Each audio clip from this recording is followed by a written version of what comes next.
गंगा में स्नान से पाप कैसे धुलते हैं? सनातन धर्म का गूढ़ रहस्य। सनातन धर्म में ये मान्यता है कि गंगा में स्नान करने से पाप धुल जाते हैं, लेकिन ये केवल एक धार्मिक धारणा नहीं बल्कि गहराई से समझने योग्य विषय है। इसे सही परिप्रेक्ष्य में देखने के लिए हमें शास्त्रों, अध्यात्म, विज्ञान और कर्म सिद्धांत के आधार पर इसका विश्लेषण करना होगा। गंगा सिर्फ एक नदी नहीं, एक दिव्य चेतना। गंगा को केवल जल की धारा मानना एक बहुत ही सीमित दृष्टिकोण होगा। गंगा सनातन संस्कृति का आधार है, जिसे स्वयं देवताओं ने पवित्र घोषित किया है। ये भगवती गंगा भगवान विष्णु के चरणों से उत्पन्न हुई और भगवान शिव की जटाओं से होकर इस पृथ्वी पर अवतरित हुई। यही कारण है कि गंगा को विष्णुपदी और शंकर जटा धारा कहा जाता है। जब कोई गंगा में स्नान करता है तो ये केवल शरीर को शुद्ध करने की प्रक्रिया नहीं बल्कि आत्मा की गहराई तक जाने वाली एक आध्यात्मिक क्रिया है। पाप क्या है और ये हमें कैसे प्रभावित करता है? सनातन धर्म में पाप का अर्थ केवल बाहरी बुरे कर्मों से नहीं बल्कि आंतरिक विचारों, प्रवृत्तियों और नकारात्मक ऊर्जाओं से भी होता है। प्रत्येक गलत कर्म एक ऊर्जा छाप, एनर्जी इम्प्रिंट छोड़ता है जो हमारे चित्त में संचित हो जाती है। ये संचित कर्मफल ही जीवन में बाधाओं, मानसिक अशांति और जन्म जन्मांतर तक कर्मों के चक्र में फंसे रहने का कारण बनता है। गीता और उपनिषदों में कहा गया है कि जब तक व्यक्ति अपने भीतर के दोषों को दूर नहीं करता तब तक वो मोक्ष की ओर नहीं बढ़ सकता। पाप केवल भौतिक जीवन में नहीं बल्कि आत्मिक प्रगति में भी बाधा डालते हैं। तो फिर गंगा में स्नान करने से पाप कैसे धुलते हैं? ये एक साधारण प्रक्रिया नहीं है कि कोई भी पानी में डुबकी लगाए और सारे पाप मिट जाएं, बल्कि गंगा स्नान 3 प्रमुख स्तरों पर कार्य करता है। 1. आध्यात्मिक स्तर पर शुद्धि। गंगा का जल केवल भौतिक जल नहीं बल्कि दिव्य चेतना से युक्त है। जब कोई श्रद्धा और भक्ति से इसमें स्नान करता है तो उसकी आध्यात्मिक तरंगे, स्पिरिचुअल वाइब्रेशंस ऊर्ध्वगामी हो जाती है। इससे न केवल बाहरी बल्कि आंतरिक नकारात्मकता भी समाप्त होने लगती है।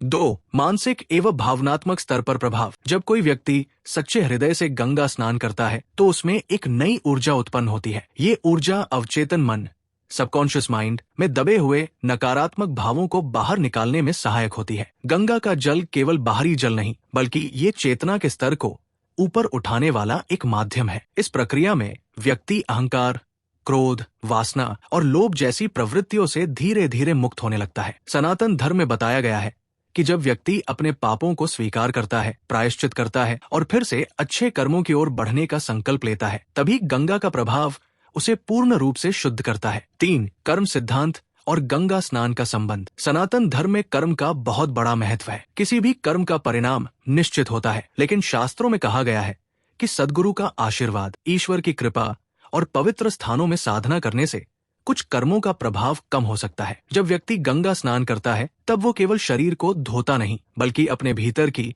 नकारात्मक ऊर्जा को जलधारा में प्रवाहित करने का संकल्प लेता है। गंगा में स्नान करने का असली लाभ तब मिलता है जब व्यक्ति अपनी गलतियों को स्वीकार करता है और उन्हें न दोहराने का निश्चय करता है। गंगा स्नान में मंत्रों और संकल्प का महत्व। यदि व्यक्ति गंगा स्नान के समय वेदों में बताए गए मंत्रों का उच्चारण करता है और ईश्वर से क्षमा मांगता है तो ये प्रक्रिया और अधिक प्रभावी हो जाती है। शास्त्रों में कहा गया है कि नमः शिवाय या हर हर गंगे का जाप करते हुए स्नान करने से नकारात्मकता जल्दी समाप्त होती है। महाभारत, स्कंद पुराण और गरुड़ पुराण में कहा गया है कि गंगा में स्नान के समय ईश्वर का ध्यान करना, दान देना और भक्ति भाव रखना अत्यंत आवश्यक है। गंगा में स्नान से जुड़ी गलतफहमियां। यहाँ एक महत्वपूर्ण बात यह है कि केवल गंगा स्नान करने मात्र से पाप खत्म नहीं हो सकते जब तक कि व्यक्ति मन, वचन और कर्म से खुद को शुद्ध करने का प्रयास न करे। अगर कोई सोचता है कि वो गंगा में स्नान करके फिर से पाप कर सकता है तो ये सनातन धर्म की मूल शिक्षा के विपरीत है। असली शुद्धि तब होती है जब व्यक्ति अपने भीतर के दोषों को त्याग कर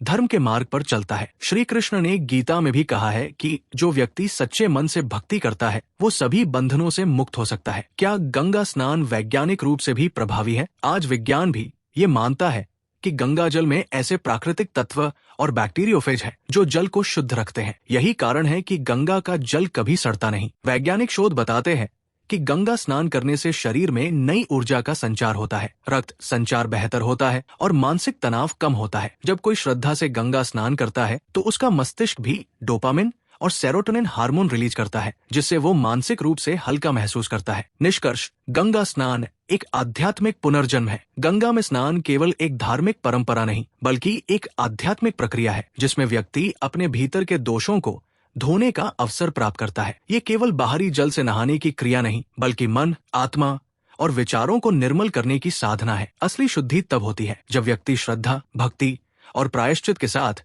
गंगा में स्नान करता है, अपने बुरे कर्मों को छोड़ने का संकल्प लेता है और अच्छे कर्मों की ओर बढ़ता है। गंगा में स्नान केवल एक क्रिया नहीं, बल्कि आत्मा की शुद्धि और ईश्वर की ओर जाने का एक माध्यम है। हर हर गंगे। ऐसे ही और अद्भुत सनातन ज्ञान के लिए RG टॉक्स को सब्सक्राइब करें।